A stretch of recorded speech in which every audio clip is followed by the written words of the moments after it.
Assalamualaikum warahmatullahi wabarakatuh. Perkenalkan, saya Adelia Putri Hadiprana dari Ilmu Komunikasi 3. Di sini saya ingin mempresentasikan hasil kerja kelompok kami. Kelompok kami sendiri yaitu kelompok 11 yang beranggotakan 1. Saya sendiri Adelia Putri Hadiprana dengan NPM 204100100 dan ada teman saya yaitu Danu Lintang dengan NPM 204195 dan ada teman saya Rian dengan NPM 204101115. Kelompok kami sendiri mendapatkan bahan atau tema presentasi yaitu pengertian ilmu pengetahuan, iptek di dalam Al-Quran, iptek di dalam As-Sunnah, serta perkembangan iptek di dunia Islam melalui tokoh-tokoh Islam. Nah, langsung aja teman-teman kita masuk ke topik pembahasan presentasi hari ini, yaitu tentang pengertian ilmu pengetahuan. Nah, di dalam Al-Quran sendiri, pengetahuan teknologi ini tidaklah dibahas secara mendalam, tidak seperti halnya buku ajaran atau buku daras dalam dua aspek. Nah, namun tidak dapat disangkal, Al-Quran telah memaparkan atau menggambarkan bagaimana pentingnya ilmu pengetahuan teknologi ini bagi kehidupan manusia. Nah, di dalam Islam sendiri sangatlah mendorong untuk kita mengetahui atau belajar dalam tentang kemajuan yang ada di Al-Quran. Itu dianggap upaya-upaya kita untuk pengabdiannya kepada Allah gitu, teman-teman. Nah, untuk kelanjutannya, ayat-ayat yang terfokuskan pada isu-isu ilmiah melalui motivasi ini ke arah renungan dan penyelidikan. Oleh karena itu, pernyataan ini memberikan dasar bagi penelitian dan kemajuan ilmiah. Nah, setelah itu, dorongan ke arah penelitian ilmuwan maupun sikap baru kayak seperti inovasi ini menyebabkan terbentuknya peradaban Islam yang sangat tinggi di waktu yang singkat. Nah, selanjutnya teman-teman, ilmuwan Islam melakukan kemajuan atau perkembangan di bidang matematika, astronomi, anatomi, optik, dan masih banyak di bidang lainnya. Perkembangan atau pencapaian ini merupakan salah satu inspirasi ajaran-ajaran Al-Quran dan hadis-hadis Nabi. Terdahulu mengembangkan ilmu pengetahuan yang mereka miliki untuk menjawab tentang zaman dan peradaban, sehingga kita dapati beberapa tokoh ilmuwan pengetahuan yang menjadi rujukan bagi para ilmuwan sekarang. Nah, yang hasil dari pemikiran mereka lalu dikembangkan secara terus-menerus hingga dapat menikmati kemajuan hingga saat ini.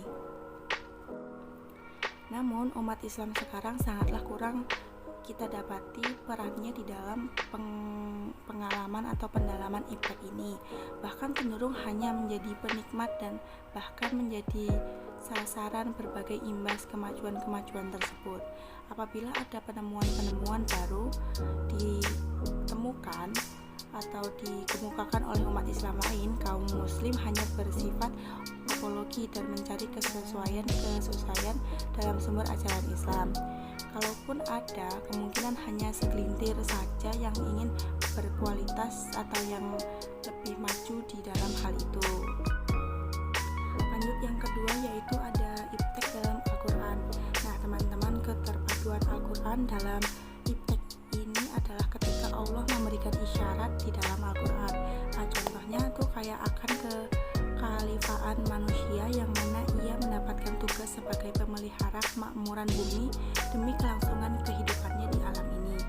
Nah, ketika Allah itu menundukkan alam ini untuk dimanfaatkan oleh manusia, dengan ditundukkannya alam ini, manusia diperintahkan untuk memahami dan menguasai alam dengan jalan memakai sebuah instrumen atau alat, yaitu ketika kita kenal dengan istilah sunnatullah.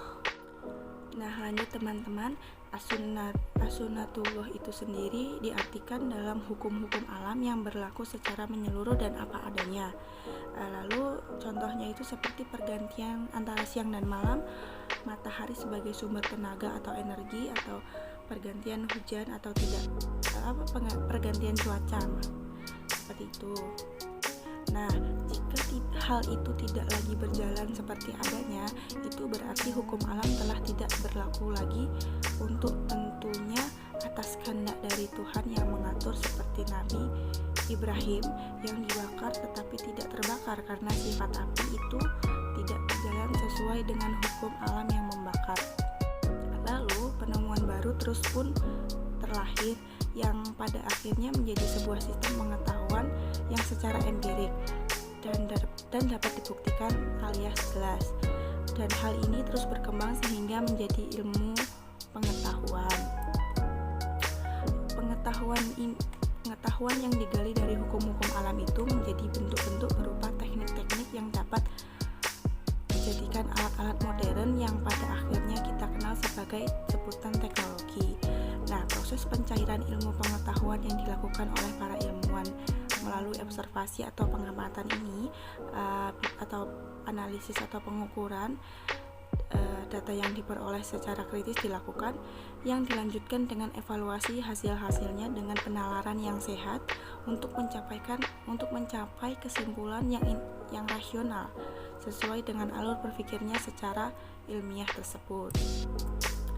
Nah, kesimpulannya dari yang Adil jelasin tadi, dari uraian itu dapat disimpulkan bahwa keterpaduan Al-Quran, ilmu pengetahuan, ilmu teknologi secara sesuatu sinergi yang tidak dapat dipisahkan, di mana Al-Quran memberikan isyarat atau akan adanya hukum-hukum alam yang harus kita kuasai. Kemudian dalam penguasaan itu kita disebut dengan melakukan penggalian ilmu pengetahuan dari hasil eksperimen itu, lalu terciptalah berupa alat-alat teknik yang memudahkan tugas manusia dalam penugasan sebagai pemelihara. Kurang lebih seperti itu video presentasi dari kelompok 11. Jika banyak kurangnya atau banyak informasi yang belum kami sampaikan, mohon maaf, tetapi tidak perlu berkecil hati karena kami menyediakan makalah.